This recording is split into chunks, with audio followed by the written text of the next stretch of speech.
यदि हम फूल बांटने जाए तो सबसे पहले फूल तो हमें को न महकेगा, उसको तो जब देंगे तब न महकेगा, ठीक है। और किसी को गंदगी बांटने जाए तो सबसे पहले हमारे हाथ में लगे कि नहीं लगेगा, तब दूसरे को देंगे। अच्छा, यदि मेहंदी बांटने जाए, मेहंदी बांटने जाए तो दूसरा का बाद में लाल होगा, अपना हाथ पहले लाल होगा कि नहीं होगा जी। और ठीक देखिए, किसी के मुंह पर हम कालिख पोतने जाए, कालिख तो सबसे पहले अपने हाथ पर पोतना होगा, है कि नहीं जी। उस पर पोतेंगे कि नहीं पोतेंगे, पहले अपने हाथ पर पोतेंगे। इसलिए दिव्य आत्माएं जब दूसरे का भला करते हैं तो अपना भला अपने आप हो जाता है, हमारा भला हो जाता है। चिंता मत करिए, यदि जीवन साथी है, धर्म पति है तो आप भी, जैसे अन्नू है, छठी देवी जी है, फिर वसुंधरा जी है, वो धन्य है, धर्म पत्नी पर आए हैं कि अपना भी उद्धार की, अपने जीवन साथी का भी उद्धार की। उस तरह से आप लोग भी अपने पति को से जोड़ने का प्रयास करें, और इस तरह से जब करेंगे पूरे आत्माएं तो जीवन खुशी से भर जाएगा। नहीं कुल तपस्या करते हुए नरक हो जाएगा। घर में सारा भोजन बना है, रात को एक शराबी आ जाए, 10 बजे रात को आता है घूम करके, परिवार का ही सदस्य है, पूरे लोगों का नींद खराब करेगा, करेगा नहीं करेगा? है भोजन पटकेगा, खाना पटकेगा, पैसा मांगेगा, चिल्लाएगा रात को, है कि नहीं? पुलिस वाले भी नहीं पूछेंगे, कहेंगे पिया है, जाने तो क्या करे, सरकार लाइसेंस दे रखी है ना बेचने के लिए। इसलिए दिव्य आत्माएं, एक कलह घर में पैदा हुआ तो पूरा परिवार नरक बन जाएगा। केवल पूजा करने से, माला फेरने से और भजन करने की बात नहीं है तो है, लेकिन इसके बाद यदि सुधारना है तो पूरे परिवार को सदगुरु के चरणों में लेकर आइए, घर शांति होगा, स्वर्ग होगा, सुख होगा। और अपने साथ साथ संकल्प लीजिए कि मैं दूसरे को भी धार्मिक बनाऊंगा, दूसरे को भी अच्छा मार्ग सिखाऊंगा, दूसरे को भी सत्य मार्ग पर चलने का प्रेरणा दूंगा। फिर कब मिलेंगे? 20 तारीख को। कौन बोला जब आप कहेंगे? कहने से नहीं मिलेंगे, फिर 20 को मिलेंगे हम। 20 जनवरी को, 21 को आपके साथ हवन करेंगे और फिर उस दिन फिर नई बात बताएंगे, तपस्या की विधि बताए, आगे भक्ति का प्रयोग बताए। फिर मन शक्ति, जब मन शक्ति कमजोर होने लगे तब तक सदगुरु की याद में आप करके भजन गाते शुरू कर देना। जब मन दुखी हो, परेशान हो, घबराहट में हो, चिंता में हो, सदगुरु के ध्यान में, अपना माँ के ध्यान में भजन, कुछ भी अपने मन से अपने दुखवी का बात याद करके गाते रहना, ठीक है ना? कोई भी बात जोड़ना, जोड़ कर करना, वह प्रार्थना में शक्ति होती है। जो प्रार्थना उस प्रार्थना में शक्ति होती है। जो प्रार्थना अपने आप कहा जाता है, दिल से कहा जाता है, वह प्रार्थना में शक्ति है। और दूसरे का कहा हुआ प्रार्थना करते हैं तो उसका नहीं है, वो तो जो गाया है उसका है ना, ठीक है? इसलिए प्रार्थना जो है जब भी करना चाहिए अपने हृदय से करना चाहिए। और एक बात कहें, नास्तिक भी आस्तिक हो जाता है। नास्तिक आस्तिक होता है ना तो हम लोगों से ज्यादा होता है। हम लोगों से, विदेश की घटना है, एक वहाँ के बहुत बड़े डॉक्टर, बच्चों के डॉक्टर अभी इतना उन्हें तजुर्बा था कि संसार के सभी लोग फेल हो जाते थे लेकिन वह ठीक कर देते थे। और ऐसा हुआ कि उन्हें सब कुछ तो था, विद्या था, धन भी था, हाथ में कला भी था, शक्ति भी था, लेकिन नास्तिक थे, यानी भगवान को नहीं मानते थे, भगवान और गुरु को नहीं मानते। एक बार की बात हुई कि उन्होंने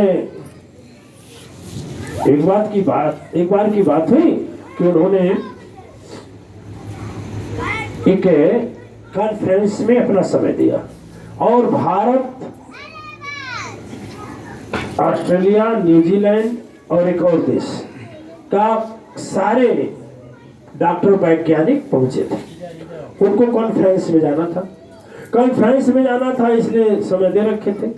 अब गए, फ्लाइट से उड़ान की, फ्लाइट जो ऊपर गई, थोड़ी दूर जाने के बाद में पायलट बोला कि भाई अब जा नहीं सकते, क्योंकि मौसम खराब है और दुर्घटना हो सकती है।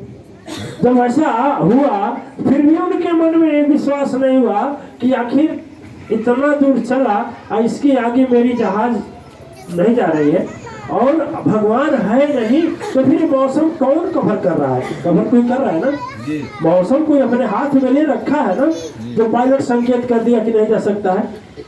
लास्ट में 1 घंटा लेट आकाश मार्ग में जहाज किसी तरह से मोड़ते मोड़ते मोड़ते घुमाते घुमाते घुमाते फिर एक नजदीक का एयरपोर्ट मिला, वहां से सिग्नल मिला कि ठीक है उतार लीजिए, तो वहां उतार लिया। उतारने के बाद फिर भी नहीं विश्वास किया, कहा कि नहीं। अब उसके बाद जो जहाज उतरी मूसलाधार वर्षा होने लगी। ध्यान दीजिए, मूसलाधार जब वर्षा होने लगी फिर भी वो व्यक्ति नहीं माना, कहा नहीं कॉन्फ्रेंस में हम जा कर रहेंगे, कैसे रुकेंगे, हम जाएंगे, विज्ञान बढ़ा। फिर इतना ही में उन्होंने कहा चलेंगे अपनी गाड़ी से, तो नई गाड़ी मंगाया। नई गाड़ी, एयरपोर्ट पर गाड़ियां होती हैं, नई गाड़ी मंगाया और नई गाड़ी में बैठ करके जाने लगा। उससे कहा ड्राइवर पेट्रोल ठीक है? ठीक है। गाड़ी ठीक है? ठीक है। क्लच ठीक है? जी सर ठीक है। कहे ना बैठिए ना। बीच में जवाब नहीं देगी, नहीं सर नहीं जवाब देगी, अभी 1 महीने की गाड़ी है। बैठ गए, रास्ता बता दिया। लेकिन मैं आपसे कहूं कुछ दूर करीब 40 या 50 किलोमीटर जाते जाते गाड़ी अपने आप रुक गई। बोलिए ऐसा हो सकता है कि नहीं? हो सकता है। हो सकता है कि नहीं हो सकता? हो सकता है कि नहीं हो सकता? हो सकता है। गाड़ी अपने आप रुक गई। रात का समय था, मूसलाधार वर्षा हो रहा था, रेनिंग कोट पहना और ड्राइवर आगे गया और गाड़ी का आगे का इंजन का ढक्कन खोला, उसमें चेक चाक किया, पसीने से तरबतर हांफने लगा कि अब क्या जवाब दे। कहा भैया ठीक नहीं हो रहा। आज इसके दरवाजे पर गाड़ी खराब हुई थी, डॉक्टर साहब निकले, समय तेज हो गया था, पेट में भूख सता रही थी, प्यास सता रही, अब की भूख सता रही है, भोजन तैयार है, थोड़ा ही नहीं, बस 5 मिनट और 5 मिनट बंद कर दें, ज्यादा तेज हो तो बंद कर दें। हम कहे डॉक्टर साहब भूख गए तो अभी भूख आ गए। तो डॉक्टर साहब वहां रुके, अब भीगते हुए जैसे सड़क के उस पार था गाड़ी, तो उस घर में घुसे और घर में केवल 2 लोग रहते थे। एक प्रौढ़ महिला थी जिनकी उम्र 50-55 की रही होगी और एक उनका बच्चा था। काल बेल दबाए वो निकले आगे, हाथ जोड़ी, प्रणाम की, अंदर बैठाई, ठंडक था, चाय दी, खाना दी और बोले कि देवी जी आप, तो कहे कि देखिए ऐसा है। वो सोचे कि हम कैसे जाएं, इतना बेचारी सेवा की है और बिना धन्यवाद दिए कैसे चले जाएं, अब तो कॉन्फ्रेंस छूट ही गया। तो अंदर जब वो लेट कर दी लेकिन फिर भी रुके रहे, तो कहे देवी जी आप कहीं इतना लेट कर दी, कहाँ चली गई थी? कहीं देखिए हमारा एक लड़का है और वह लड़का बीमार है और उस लड़के का उस रोग जो हुआ है, इस 4 देश में केवल 3 ही डॉक्टर हैं। तो रोज मैं 1 घंटा प्रार्थना करती हूँ, मेरे पास पैसा भी नहीं है कि वहां ले जाकर दवा कराएं, इसलिए भगवान पर हमें भरोसा है और मैं प्रार्थना करता हूँ कि एक न एक दिन वो डॉक्टर आएंगे और मेरे बच्चे का इलाज करेंगे। अब वो डॉक्टर खुद हाथ जोड़ लिया, अब उसे विश्वास हुआ कि भगवान है। बोले देवी जी उसी 3 डॉक्टर से मैं हुए। आज मुझे विश्वास हुआ कि भगवान यदि नहीं होते तो इतनी घटनाएं नहीं पड़ती और आपके पास नहीं पहुंचा। चलिए उस भगवान का हम पूजा करते हैं। तो जय गए तो भगवान के पास सदगुरु को देखे, सदगुरु का नमन किए, तब डॉक्टर की समझ में आ गया और उसका इलाज किया, बच्चा ठीक हो गया। वह डॉक्टर अपने आत्मकथा में यह 2 लाइन लिखा है कि हम भी भगवान को नहीं मानते थे, लेकिन इस घटना के बाद हमें भरोसा हो गया कि भगवान है। दिव्य आत्मा है, सब कुछ करना, अपने भरोसा को मत छोड़ना, मत तोड़ना। कंस भी नहीं मान रहा था, लेकिन अंत समय कंस भी बोला। रावण भी नहीं मान रहा था, रावण मरने के समय बोला। महिषासुर भी नहीं मान रहा था, महिषासुर का जब अंतकति होने लगा, तड़पण होने लगा, छटपटाने लगा, तो कहा जाता है ना, अंत समय महिषासुर बोला जय माँ जय माँ। जय जय माँ। अंत समय बोलते हैं दिव्य आत्माएं। इसलिए देखिए, याद रखिए, यह संसार है। इस संसार में जब समुद्र मंथन किया गया तो उसमें दो चीज निकला। क्या निकला? दो चीज निकला। एक क्या निकला पहले?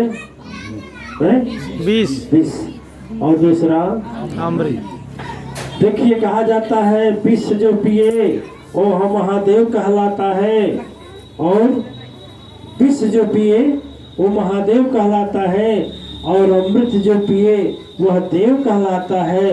विष और अमृत दोनों पिए वो पति देव कहलाता है। जब पति देव बने तो विष और अमृत पीने के लिए तैयार रहिए, ठीक है? इसलिए आप